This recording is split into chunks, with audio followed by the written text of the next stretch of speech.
और कोर्ट ने अपने को कन्विंस करने के लिए सब तरफ से जानकारी मंगाई। हमने कहा, उतने पे विश्वास नहीं किया कोर्ट ने। एक अंतरराष्ट्रीय संस्था को कॉल किया कोर्ट ने, उसका नाम है ट्रांसपेरेंसी इंटरनेशनल। उन्होंने आके सारे दस्तावेज कोर्ट में पेश किए कि भारत का कितना ब्लैक मनी। फिर और एक संस्था को कॉल किया कोर्ट ने, उनका नाम है टैक्स जस्टिस नेटवर्क। उनको बुलाया, उन्होंने दस्तावेज दिए। फिर भारत के तमाम बड़े अधिकारियों को बुलाया कोर्ट ने, एनफोर्समेंट डायरेक्टरेट के, पूछा कि आपको मालूम है विदेशी बैंकों में खाते हैं? उन्होंने कहा हाँ खाते हैं। फिर सीबीआई वालों को बुलाया। जब सब तरफ से कोर्ट कन्विंस हुआ तो कोर्ट ने मुकदमा स्वीकार कर लिया। अब कोर्ट ने नोटिस दिया है सरकार को और सरकार को पूछा है कि ये 258 लाख करोड़ किस किस का है, जल्दी से कोर्ट को बताया जाए। अब सरकार की हालत थोड़ी खराब है, क्योंकि जिनका पैसा है वो ही सरकार चला रहे। तो सरकार ने कोर्ट में टालम टोल करना शुरू किया है। ये टालम टोल वो थोड़े दिन करने वाले हैं, ये हमें मालूम है, क्योंकि वो बताएंगे नहीं कभी भी। तो हम सुप्रीम कोर्ट को एक दिन एक बात कहेंगे कि टालम टोल 6 महीने, साल भर, 1.5 साल, 2 साल, 3 साल, कितनी? फिर हम सुप्रीम कोर्ट को कहेंगे आप तो एक्स पार्टी जजमेंट दे दो, और कोर्ट को ताकत है वो करने की। और हम कोर्ट को कहेंगे ये नहीं बता रहे किसका पैसा है, आप तो ये कह दो जिसका भी पैसा है वो भारत की राष्ट्रीय संपत्ति है, बात खत्म हो गई। और उम्मीद है कि कोर्ट ये फैसला देगा और ये फैसला हुआ तो 258 लाख करोड़ वापस आएगा। दूसरा रास्ता है अपने पास, वो ये कि हम संसद में अगले 4 सालों में एक प्रस्ताव पास कराना चाहते हैं। और वो प्रस्ताव ये है कि 15 अगस्त 1947 के बाद जितना भी धन भारत से बाहर गया वो भारत की राष्ट्रीय संपत्ति है। बस किसी का नाम नहीं लेना, किसी की बात नहीं कहना। 15 अगस्त 1947 के बाद जितना धन बाहर गया है भारत से हवाला के थ्रू, क्योंकि सब हवाला से ही जाता है, वो भारत की राष्ट्रीय संपत्ति है। संसद प्रस्ताव को पास करे। अब इस प्रस्ताव को रखेगा तो कोई एक सांसद, और वो हमें मिल ही जाएगा अगले 4 साल में। कोई तो माई का लाल मिलेगा, ऐसा तो नहीं है कि सब मर गए। और प्रस्ताव जब रखा जाएगा तब बहस होगी। बहस वाले दिन हम देखेंगे कि कौन कौन इस प्रस्ताव का विरोध कर रहा है। जो विरोध करेगा पक्की बात है खाते उसी के हैं, पैसा उसी का है, और सारा देश देखेगा बेईमान कौन कौन है संसद में। आप तो अपने सांसद पे नजर रखना बस, कि आपका सांसद क्या कह रहा है। हर एक इलाके में मैं घूम घूम के लोगों से एक ही बात कह रहा हूं कि जिस दिन ये प्रस्ताव आएगा टीवी पर बहस आएगी, क्योंकि अब डायरेक्ट टेलीकास्ट होने लगा है। आप अपने सांसद पे नजर रखना वो क्या कर रहा है, आपको पता चल जाएगा वो बेईमान है ईमानदार है। अब संसद में या तो प्रस्ताव गिरेगा या पास होगा। गिरेगा तो विरोध करने वाले सांसद ज्यादा चाहिए, तो सारा देश देखेगा बेईमान और हरामी कौन कौन है इस देश में। और या सांसद डर के मारे विरोध नहीं करेंगे तो झटके में प्रस्ताव पास हो जाएगा, और प्रस्ताव पास हुआ तो कानून बनेगा। अपने दोनों हाथ में लड्डू है, हमें कुछ खोना ही नहीं है, जो है पाना है। तो या तो बेईमानों को एक्सपोज करेंगे पूरे देश में, और घूम घूम कर कहेंगे कि ऐसे हरामी और बेईमानों को दोबारा चुनकर मत भेजो, जो विदेशी पैसे को वापस लाना ही नहीं चाहते, जो देश को अमीर होने ही नहीं देना चाहते, जो गरीबी मिटने ही नहीं देना चाहते इस देश की। तो या तो उनके खिलाफ लड़ाई शुरू होगी, जंग, और वो आखिरी जंग होगी। या तो वो रहेंगे या तो हम रहेंगे, बीच में कुछ नहीं होगा। और अगर प्रस्ताव पास हो गया तो कानून बन गया, तो पैसा आ जाएगा 258 लाख करोड़। तीसरा और रास्ता है अपने पास, हम इस पूरे 258 लाख करोड़ का ब्यौरा लेकर इंटरनेशनल कोर्ट ऑफ जस्टिस में जा सकते हैं और दुनिया के 70 देशों के खिलाफ प्रतिबंध लगवा सकते हैं। अमेरिका ने अभी ऐसा किया। आपको मालूम है अमेरिका में भी भ्रष्टाचार है। वहां के भी लूटखोर नेता हैं, उन्होंने भी स्विस बैंक में खाते खोल रखे थे। बराक ओबामा ने अभी एक झटके में वो सब ठीक किया है। उसने कानून बनवाया पहले अपने देश में, और वो कानून से पैसा ले आया, स्विस बैंक से 780 अरब डॉलर लाया निकाल के बराक ओबामा, और उसने अपनी इंडस्ट्री में लगा दिया वो पैसा, और अमेरिका के 19,780 खाते बंद कराए उसने। तो ये बराक ओबामा अगर कर सकता है तो भारत भी कर सकता है। बस अंतर इतना है कि अमेरिका को बराक ओबामा मिल गया है, भारत को एक बराक ओबामा की तलाश है। अगले 4-5 साल में मिलेगा, कोई ना कोई तो निकलेगा। भारत माता वीर विहीन नहीं है, निपूती नहीं है, बांझ नहीं है। जब जरूरत पड़ती है इस माता ने बड़े बड़े लाल पैदा किए हैं देश की समस्याओं का समाधान करने। आगे भी होगा, इसका विश्वास है हम, और ये काम हम बराक ओबामा की तरफ से भी कर सकते। बराक ओबामा ने अभी एक बहुत रोचक बात कही। हमारे प्रधानमंत्री गए थे अमेरिका, अभी मालूम है मनमोहन सिंह अमेरिका गए। बराक ओबामा ने मनमोहन सिंह को ऑफर किया, देखो मैंने स्विस बैंक से पैसे निकाल लिए, आपको निकलवाने? ऐसे ही बोला उसने, आपको निकलवाने, मैं मदद करता हूं आपकी। तो मनमोहन सिंह की ऊपर की सांस ऊपर, नीचे की नीचे, ना हां कहा ना कहा। फिर उसने कहा मैं भारत की मदद करना चाहता हूं सीरियसली इस काम में, और मैंने जैसे पैसा निकाला है स्विस बैंकों से मैं वो बताना चाहता हूं, आप ऐसे निकालो।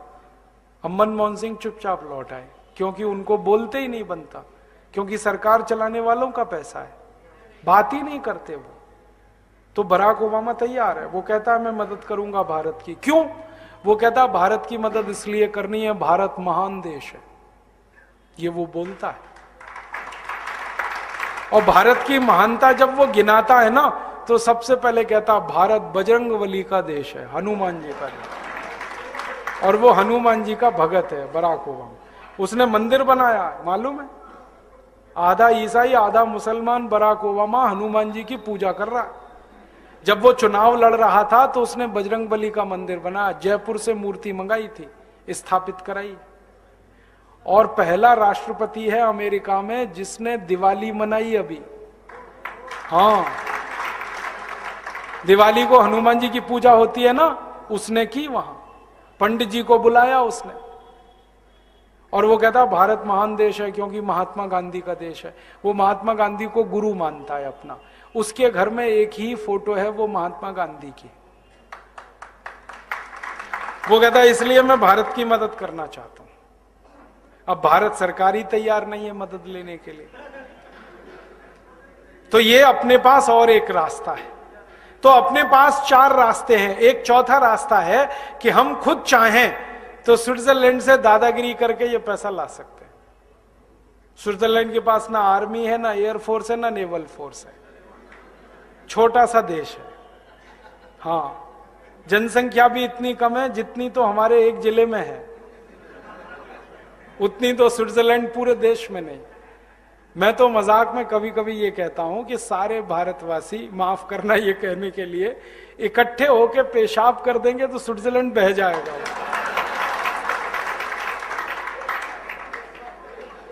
इतना पिद्दी सा देश है। 2 घंटे कार चलाओ तो स्विट्जरलैंड की सीमा खत्म हो जाती है, दूसरे देश में कार घुस जाती है।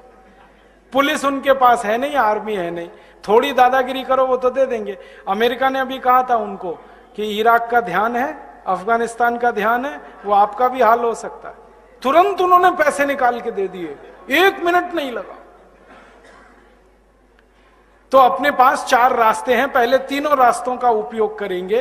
कानून से वो पैसा लाएंगे, क्योंकि गलत कानून के कारण वो पैसा गया है, तो कानून सही करके उसको वापस लाएंगे, और भविष्य में ये पैसा बाहर ना जाए इसकी पक्की व्यवस्था करेंगे। पहला कानून बनाएंगे, पैसा भारत की राष्ट्रीय संपत्ति है तो 258 लाख करोड़ आएगा। दूसरा ही कानून बनाना है कि भारत में अगर कोई भ्रष्टाचार करे और पकड़ा जाए तो 3 महीने में उसको फांसी की सजा, बहस नहीं करनी है अदालत में। और तीसरा काम हमें क्या करना है, ये पैसे लाने हैं विदेशों से 258 लाख करोड़, तो इसमें 50 लाख करोड़ खर्च करना है तुरंत। गांव के विकास के लिए। भारत के गांव में उद्योग नहीं है, गांव में पानी नहीं है, गांव में बिजली नहीं है, गांव में सड़क नहीं है, गांव में हॉस्पिटल नहीं है, गांव में डॉक्टर नहीं है, गांव में शिक्षा के लिए स्कूल नहीं है। गांव में पैसा लगाना है। और हमने हिसाब निकाला, 50 लाख करोड़ भारत के 6,38,365 गांवों में इन्वेस्ट करना है। कैसे? एक तो उद्योगों में 100 उद्योग हर गांव में हम लगा सकते हैं। कपास होती है 4 लाख गांवों में, हर गांव में कपास होती है तो खादी बनाने का काम हो सकता है, सूत बना सकते हैं, चरखा चला सकते हैं, खादी बन सकता है। 15 करोड़ लोगों को इसमें रोजगार मिलता है। लगभग भारत के 4 लाख गांवों में गन्ना होता है। जहां गन्ना होता है वहां गुड़ बना सकते हैं। चीनी तो नहीं बनवानी, गुड़ बनवाना है। और गुड़ की डिमांड पूरी दुनिया में है। आपको हैरानी होगी, दुनिया के देश 150 रुपए किलो गुड़ खरीदने को तैयार हैं, मिलता नहीं किसी को। आप पूछोगे क्यों? चीनी से ज्यादा खतरनाक पूरी दुनिया में कोई वस्तु नहीं बनती। चीनी माने जहर।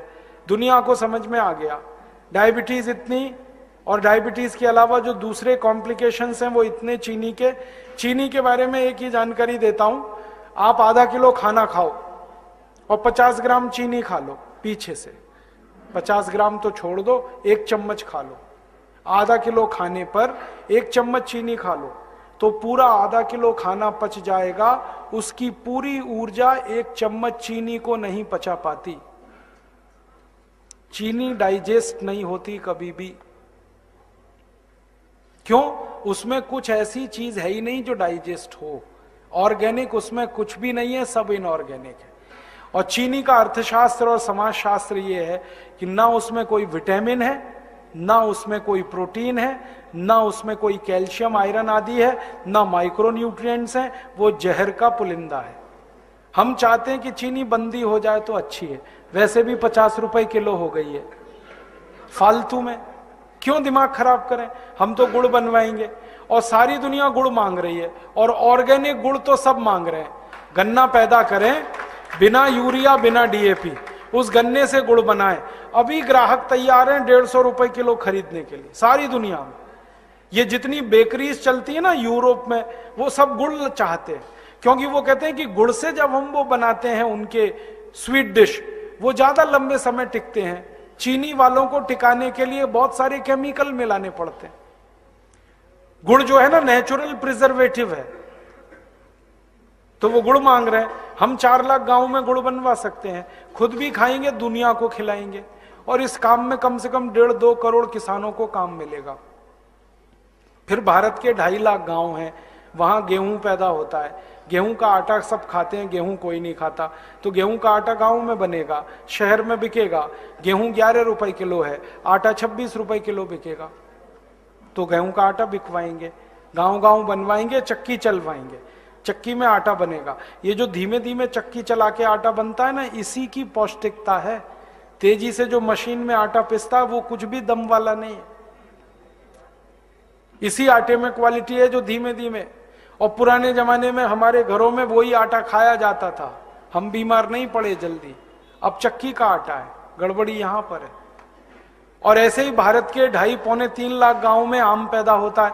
आम का अचार, आम का मुरब्बा, आम का पापड़, आम की बड़ी, सब कुछ बन के बाजार में बिकेगा।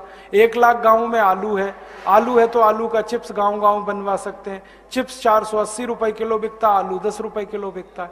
1 लाख गांव में टमाटर होता है, टमाटर का सॉस गांव गांव बन सकता है। सॉस 200 रुपए किलो बिकता है, टमाटर 10 रुपए किलो। तो किसानों को हम समझाएंगे वैल्यू एडिशन करो, प्राइमरी प्रोडक्ट्स मत बेचो। बस इतनी सी बात समझानी है किसान। कपास मत बेचो, कपास से सूत बना के, कपड़ा बना के बेचो। कपास बिक जाता 12 रुपए किलो, और वही कपड़ा बिकता है 25 से 30 और 60-70 रुपए किलो तक। और वैल्यू एडिशन के लिए किसानों को ट्रेनिंग देनी है बस, और क्या करना है। और वो ट्रेनिंग देने का काम हमारे योग शिक्षक करेंगे। अभी हमारे 2,40,000 योग शिक्षक हैं जो गांव गांव में योग और प्राणायाम सिखाते हैं। थोड़े दिन में ये सारे योग शिक्षक वैल्यू एडिशन की ट्रेनिंग देने लगेंगे। हम उनको ट्रेनिंग देने वाले हैं, वो गांव गांव ट्रेनिंग देंगे और गांव को खड़ा करेंगे। और इस पूरे गांव में 100-100 उद्योग के लिए 10 लाख करोड़ खर्च करना है बस। और हर गांव में बिजली देनी है तो 4 लाख करोड़ खर्च होगा, हर गांव में सड़क देनी है तो 7 लाख करोड़ खर्च होगा, हर गांव में स्कूल कॉलेज देने हैं तो 8 लाख करोड़ खर्च होगा, हर खेत को पानी देना है किसान के लिए तो 10 लाख करोड़ खर्च होगा। फिर सारा खर्चा मिला दें तो 58 लाख करोड़ से ज्यादा खर्च नहीं होता और सारे गांव खड़े हो जाएंगे। अब 58 लाख करोड़ खर्च करके गांव खड़े हो गए तो गरीबी, भुखमरी, बेकारी खत्म। क्योंकि हमने 100 उद्योगों का हिसाब निकाला, 6,38,365 गांवों में 100-100 उद्योग अगर हो गए तो कम से कम 64 करोड़ लोगों को काम मिल जाएगा। तो सारी बेकारी खत्म, बेकारी खत्म तो गरीबी खत्म।